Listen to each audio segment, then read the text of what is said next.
welcome to an educational session on nutrition and physical activity. My name is Carrie Lakakis, registered dietitian at RWJ Barnabas Health. We're going to be talking a little bit about healthy rules to live by. Now, these are some basic foundations of healthy living and eating and having a healthy lifestyle. Now, we don't have to follow these all of the time, but these are some simple guidelines and practices that we can do every day to ensure that we have the energy that our body needs to do all of the work it wants to do, including physical activity and exercise. So first on our list is don't drink your calories. No artificial drinks, no diet drinks, no sodas and iced teas. Ideally, we should be drinking water every day. It's the optimal way for our body to be rehydrated. Now, adding some lemon juice to your water is fine. Putting a little mint or cucumbers in there, that's very refreshing. But we want to stay away from iced teas, sodas, fruit juices, and even diet beverages. They are not healthy for our body. We want to stick with regular water. Veggies. Now, most of us need to eat more veggies, but I like to keep things small. At least 1 cup of veggies with every lunch and dinner. Without a doubt, my dinners always have a vegetable, for the most part. They have a vegetable to it. And I think that's something simple that we can do our best to follow. Plan your meals and snacks. So think about what you're going to eat the day prior. Now, sometimes that may be thinking about, okay, I'm going to order this for lunch. I'm going to bring this for lunch. But planning your meals a snack ahead is your planning for success. So it's a good idea to practice that. Listening to your body. This is a big one. Oh, this is so much more important than even understanding calories or how many calories your body actually needs, is when you're hungry, is listening to that hunger cue and eating something. And when you're full, listening to that satiety cue and to stop eating. Now, this works better when you're eating something that isn't high in sugar, fat, and salt. Once we incorporate very salty, sugary, or fatty foods, it's hard for us to listen to that body. I mean, think about when you've been completely full, but you still had room for dessert, and 5 minutes ago you thought you were stuffed. It happens. So one thing I like to ask myself if I'm not sure, am I really hungry or I just want something salty or sweet, is am I willing to eat a fruit or a vegetable? Something that's not considered junk food like chips or something sugary.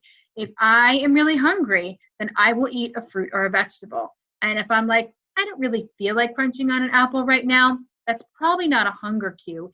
It may just be a craving for something or another reason that we're looking to eat. So more of an emotional thing. So listen to your body, a good rule to live by.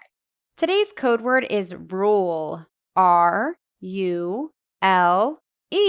Rule. Remember to log your code word today. Eat a variety of brightly colored fresh produce every day. Really try to encourage yourself to increase that variety. We wind up being creatures of habit and eating the same exact produce and fruit day in and day out. And it's a good idea for us to get the nutrients we need from actual food by kicking up that variety and eating brightly colored produce every day.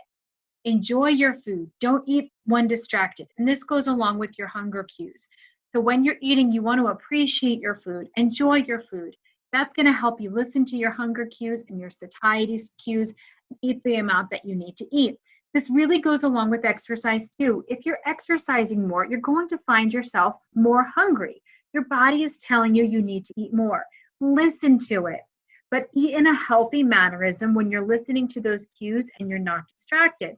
That will help you control and make sure you're eating the right amount, but not too much.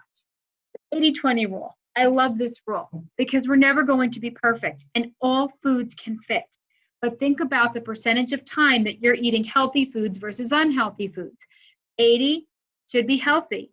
20 should be unhealthy. Now, if you're in training mode and you're really trying to improve your running and exercise and physical fitness, you may want to ignore that 20 and kick it up to 90% of the time you're eating good, 10%, or even all the time, 100%, just for that training period. And then you can kind of flex down as you've either completed your race or you're going through a time where you just want to ease up on a very strict eating routine. Then you can kind of go back to that 80-20 rule, which is a good habit for every day.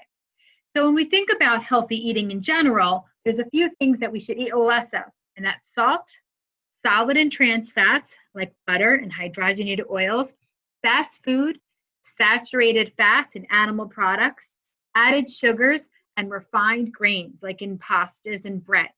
Now we want to choose those 100% whole grains most of the time.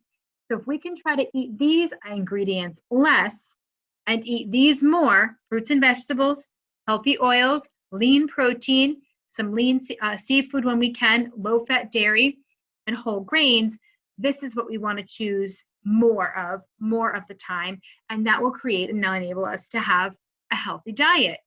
So these are some quick tips for you. Now let's just do a quick recap of the rules to live by. Don't drink your calories, veggies with all your meals, plan ahead, listen to your body, increase that variety, don't eat distracted, and that 80-20 rule. Eat good 80% of the time and allow yourself a treat here and there 20% of the time.